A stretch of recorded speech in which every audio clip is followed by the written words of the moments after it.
आज अपन इतिहास का पार्ट 2 पढ़ने जा रहे हैं।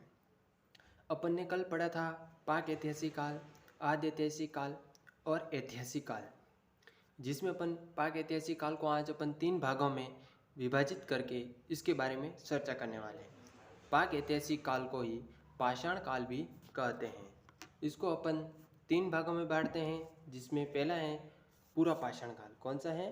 पूरा पाषाण काल। और दूसरा है मध्य पाषाण काल, मध्य पाषाण काल।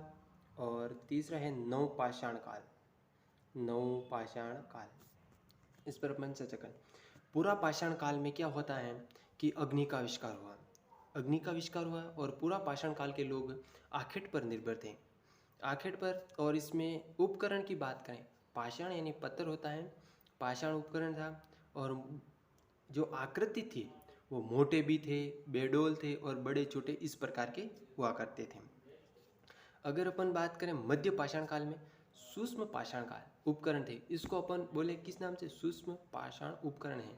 इन्हें किस नाम से जाने जाते थे? तो इनको नाम की बात करें तो इन्हें माइक्रोलिथिक्स के नाम से, टूल्स के नाम से जाना जाता है। इसमें क्या होता है? प्रथम प्रयोग अग्नि का हुआ था।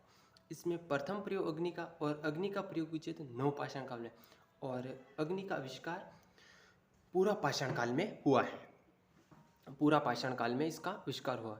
नव पाषाण काल जिसमें अग्नि का प्रयोग हुआ, और सर्वप्रथम पूछे तो मध्य पाषाण काल में इसका प्रयोग हुआ सर्वप्रथम। अब अगर अपन बात करें, नीचे की ओर चलते हैं। नीचे हैं होमोसेपियंस। होमोसेपियंस किसे कहते हैं? होमोसेपियंस जो कि ज्ञानी मानव होता है, जिन्हें अपन होमोसेपियंस कहते हैं। होमोसेपियंस किसे कहते हैं? तो होमोसेपियंस ज्ञानी मानव को होमोसेपियंस कहा जाता है। प्रादुर्भाव यानी होमोसेपियंस का प्रादुर्भाव का अर्थ होता है कि उत्पत्ति, उद्भव। इसको अपन इस नाम से जानते हैं। तो प्रादुर्भाव कहाँ से हुआ? उच्च पूरा पाषाण काल से होमोसेपियंस का उद्भव या प्रादुर्भाव हुआ है, या उत्पत्ति मानी जाती है। अगर अपन नीचे की ओर चलते हैं, और जिसमें अपनी बात है, अपन ने पूरा पाषाण काल पढ़ दिया।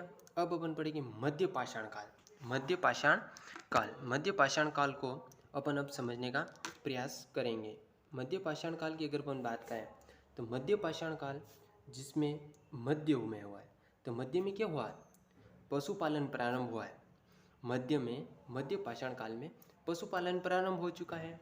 और अगर आपको पूछें सर्वप्रथम पाला गया जानवर कौन सा है, तो सर्वप्रथम पाला गया जानवर जो है डॉग।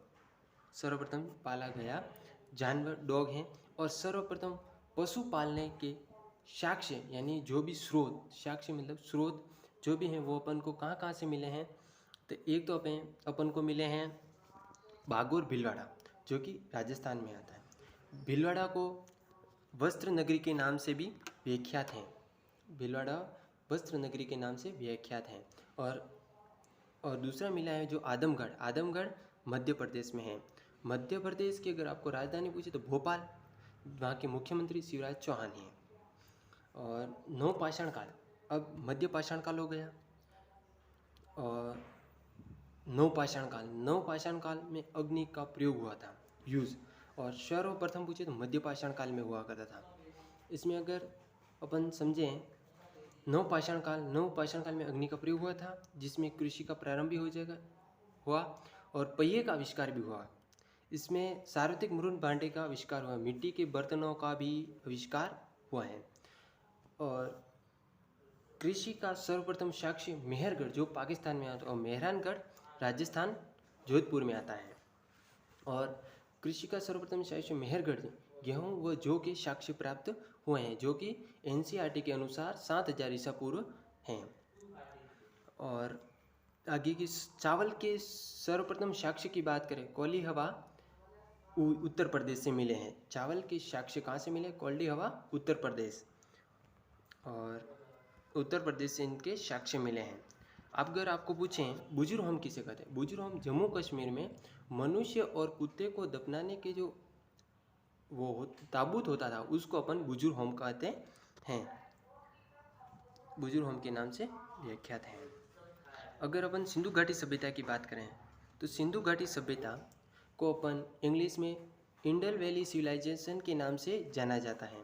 इसमें आदि ऐतिहासिक काल भाषा व लिपि का आविष्कार नहीं था सिंधु घाटी सभ्यता में। इसको अगर सिंधु घाटी सभ्यता की बात करें तो अन्य नाम जिसे अपन हड़प्पा सभ्यता के नाम से भी जानते हैं, और इसका उपयुक्त नाम अगर आपको पूछें तो जो है सरस्वती। सरस्वती इसका प्रयुक्त नाम है। और सिंधु घाटी सभ्यता का नाम लंदन वीक पत्रिका में यह नाम भी प्रकाशित कराया। किस पत्रिका में? London week. ये मोस्ट इम्पोर्टेंट माना जाता है। लंदन वीक में इसका ये नाम प्रचलित कराया। और सिंधु घाटी सभ्यता की खोज 1922 ईस्वी में किसने की थी? सर जॉर्ज मोस्ली द्वारा इसकी खोज की गई। और लोकप्रिय नाम या प्रचलित नाम पूछे तो सिंधु घाटी सभ्यता, ये इसका लोकप्रिय और प्रचलित नाम है। सिंधु घाटी सभ्यता इसका नाम क्यों पड़ा? क्योंकि सिंधु सरस्वती सभ्यता इसका नाम इसलिए पड़ा कि ये बीच में खोजा गया, यानी सिंधु और सरस्वती के बीच में यह स्थल खोजा गया। सार्वत्रिक स्थल खोजने के कारण इसका नाम भी सिंधु सरस्वती पड़ा। और सरस्वती सभ्यता यह सरस्वती नदी के किनारे हैं, इसलिए इसे सरस्वती सभ्यता भी कहते हैं।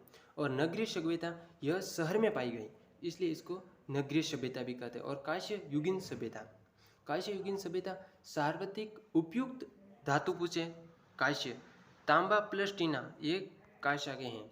इसकी अगर अपन बात करें तो ये आज के अपन भारत का इतिहास ये अपना कंप्लीट हो चुका है इस वीडियो के माध्यम से। तो धन्यवाद, आप सबको समझ में आ गया होगा। बहुत बहुत धन्यवाद। Thank you, welcome.